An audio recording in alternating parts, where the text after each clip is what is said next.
PV അൻവറിനെ ചൊല്ലി കോൺഗ്രസിൽ ഭിന്നത. അൻവറിനെ മുന്നണിയിൽ എടുക്കുന്നതിൽ വ്യത്യസ്ത അഭിപ്രായമാണുള്ളത്. അൻവറിന്റെ മുന്നണി പ്രവേശനത്തെ VD സതീശൻ എതിർത്തു. എന്നാൽ അൻവറിനെ പരിഗണിക്കണമെന്നാണ് ഒരു വിഭാഗം നേതാക്കളുടെ അഭിപ്രായം. കരുത്ത് തെളിയിച്ച് അൻവറിനെ അവഗണിക്കരുതെന്ന് K സുധാകരനും ആവശ്യപ്പെട്ടിട്ടുണ്ട്. അൻവർ വിഷയം രാഷ്ട്രീയകാര്യ സമിതിയിൽ ചർച്ചയാകുമെന്നാണ് അറിയുന്നത്. റോഷിപാലുണ്ട് കൂടുതൽ വിവരങ്ങളുമായി. Roshi, very good morning. ലീഗിന് PV അൻവർ UDF-ലേക്ക് വന്നാൽ കൊള്ളാമെന്നുണ്ട്. K സുധാകരന് PV അൻവറിനെ തള്ളരുത് എന്നാണ് അഭിപ്രായം. KPCC പ്രസിഡന്റ് തന്നെ പറഞ്ഞത് ഇത്രയും വോട്ട് പിടിച്ച ആള് തള്ളുന്നത് എങ്ങനെ എന്നൊരു ചോദ്യമാണ് ചോദിച്ചത്. പക്ഷേ അപ്പോഴും VD സതീശൻ ഉറച്ചു നിൽക്കുകയാണ്.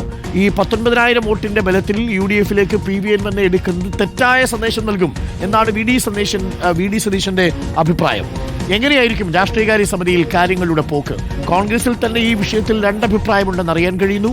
UDF-ൽ തന്നെ പല അഭിപ്രായങ്ങളാണ്. പ്രത്യേകിച്ച് ലീഗ് PV അൻവറിനെ UDF-ൽ എടുക്കണം എന്ന നിലപാടുമായി നിൽക്കുന്ന ഒരു സാഹചര്യം കൂടിയുണ്ട്. VD സതീശൻ ഈ എതിർപ്പുകളെയൊക്കെ അവഗണിച്ച് ആ വാതിൽ അടയ്ക്കാൻ കഴിയുമോ?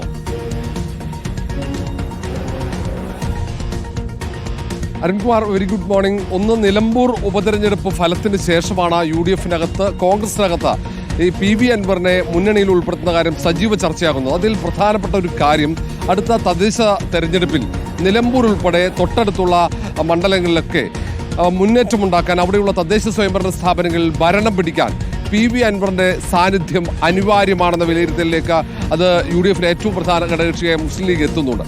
സമാനമായ അഭിപ്രായം കോൺഗ്രസിലെ ഭൂരിഭാഗം നേതാക്കൾക്കുമുണ്ട്. കാരണം PV അൻവറിന് സ്വാധീനമുണ്ടെന്ന് ഈ തെരഞ്ഞെടുപ്പിൽ ഒറ്റയ്ക്ക് മത്സരിച്ച് തെളിയിച്ചു കഴിഞ്ഞു എന്ന് തന്നെയാണ് നേതാക്കളുടെയൊക്കെ വിലയിരുത്തൽ. ഈ സാഹചര്യത്തിലാണ് ഇങ്ങനെ ഒരു നിർദ്ദേശം അവരൊക്കെ മുന്നോട്ട് വെക്കുന്നത്.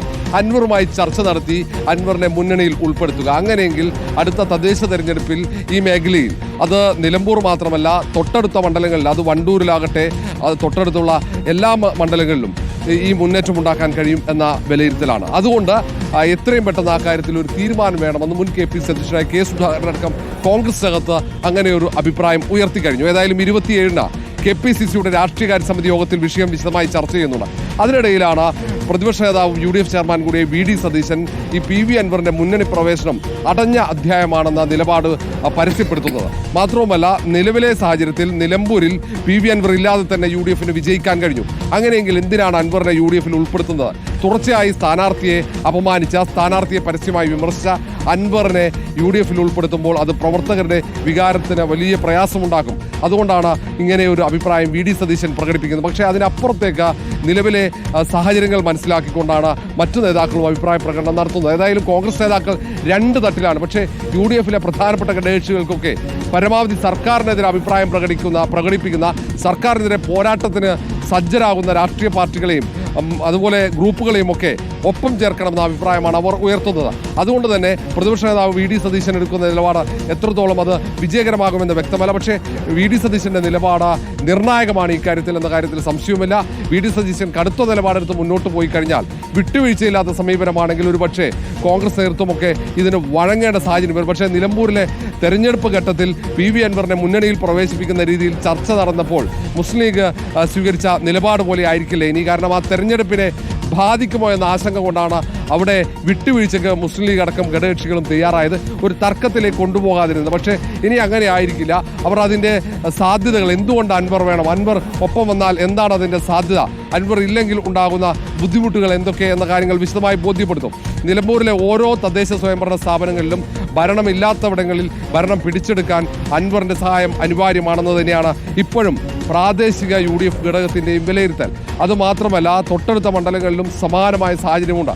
ഏതായാലും വലിയൊരു പോരാട്ടത്തിനാണ് UDF തയ്യാറെടുക്കുന്നത്. അതുകൊണ്ട് അൻവറിന്റെ കാര്യത്തിൽ ഒരു വിട്ടുവീഴ്ച വേണം എന്ന അഭിപ്രായം കോൺഗ്രസിനകത്ത് ഉയർന്നു കഴിഞ്ഞു. പക്ഷേ ഇപ്പോൾ തന്നെ പ്രതിപക്ഷ നേതാവ് മറ്റു നേതാക്കൾ നിലപാട് പരസ്യപ്പെടുത്തിയതിന് തൊട്ടു പിന്നാലെ ഇങ്ങനെയൊരു എതിർ നിലപാട് പ്രതിപക്ഷ നേതാവ് കൂടി എടുത്തു. നേരത്തെ K സുധാകരൻ നിലപാടെടുക്കുമ്പോൾ തന്നെ KPCC അധ്യക്ഷനായ സണ്ണി ജോസഫ് സമാനമായ നിലപാട് തന്നെയാണ് എടുത്തത്. രമേശ് ചെന്നിത്തലയും സമാന നിലപാടാണ്.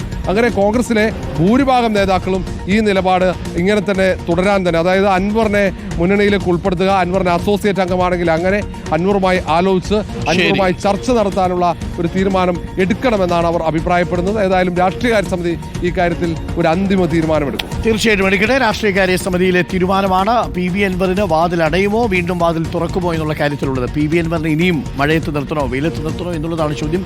കഴിവ് തെളിയിച്ചില്ലേ നിലമ്പൂരിൽ PV അൻവർ? 20,000-നടുത്ത് വോട്ട് നേടിയ PV അൻവറിനെ UDF എങ്ങനെ അവഗണിക്കാൻ കഴിയുമെന്ന് ഒരുപറ്റം നേതാക്കൾ ചോദിക്കുന്നു. അതല്ല, ഈ വോട്ടിന്റെ പിൻബലത്തിൽ മാത്രം PV അൻവറിനെ UDF എടുത്താൽ അത് തെറ്റായ സന്ദേശം നൽകുമെന്ന് പ്രതിപക്ഷ നേതാവും കരുതുന്നു, VD സതീശൻ കരുതുന്നു.